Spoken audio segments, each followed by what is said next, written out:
Music لگاتا ہے، ڈھول بجاتا ہے، جو ناچتا ہے، فرشتے اس کو قبر میں نچا نچا کے ماریں گے۔ فرشتے اس کو قبر میں نچا نچا کے ماریں گے، بھگا بھگا کے ماریں گے، بھاگنے کی مہلت نہیں رہے گی۔ اس وقت صرف مولا کائنات امیر المومنین علی بن ابی طالب علیہ السلام کی محبت اور ولایت کام آئے گی۔ جس بندے کا یہ ایمان ہے، جس بندے کا عقیدہ ہے، جس بندے کا ایمان ہے کہ قرآن کو سمجھنا ہو تو علی سے پوچھو، علی کو سمجھنا ہو تو قرآن سے پوچھو۔ کیوں؟ وجہ کیا ہے؟ علت کیا ہے؟ اس کی وجہ کیا ہے؟ کیونکہ قرآن میں علم ہے، عالم علی ہے۔ قرآن میں قرات ہے، قاری علی ہے۔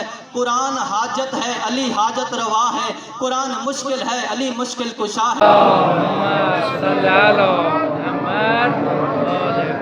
اعوذ باللہ من الشیطان الرجیم، بسم اللہ الرحمن الرحیم۔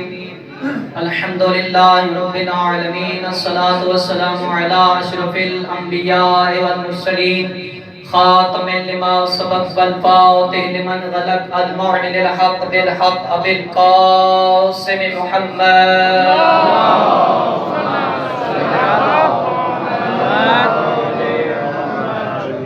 ولعنت الدائمۃ علی اعدائهم اجمعین، ملعونین من یوم عداوتہم الی قیام یوم الدین۔ اما بعد فقد قال امام حسین علیہ الصلوۃ والسلام،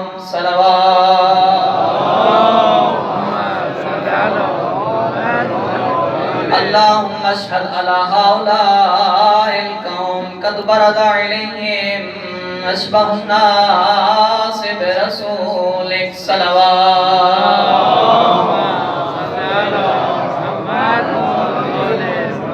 قولا وفعلا ومنطقا،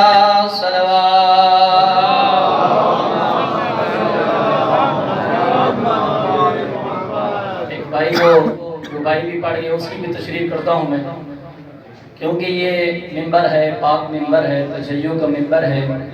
یہاں پہ مہمان ہیں ہمارے، لیکن قابل احترام ہے، لیکن شریعت اپنی جگہ پہ، احترام اپنی جگہ پہ۔ پر محمد و اہل بیت محمد صلوات، نعرہ تکبیر، نعرہ تکبیر۔ وہ اللہ اکبر ہے، آج علی اکبر کو اس نے بھیجا ہے۔ نعرہ تکبیر، نعرہ رسالت، آج شفیع پیغمبر حضرت محمد مصطفیٰ صلی اللہ علیہ وآلہ وسلم بن کر شہزادہ علی اکبر ہمارے اندر تشریف لائے ہیں، ہمارے پاس موجود ہیں، ہمارے پاس موجود ہیں، ہمارے پیشوا ہیں، ہمارے رہبر ہیں، ہمارے لیڈر ہیں، ہمارے معصومین میں سے ہیں۔ بآواز بلند نعرہ رسالت، ایمان جگ زبان نعرہ حیدری، حیدری۔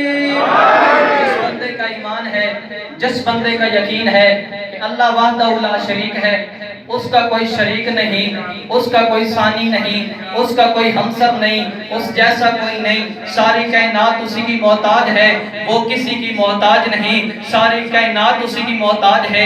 اب جتنے سارے موجود ہیں سارے محتاج ہیں اللہ وحدہ لا شریک کے۔ اللہ وحدہ لا شریک کی ذات کسی کی محتاج نہیں ہے۔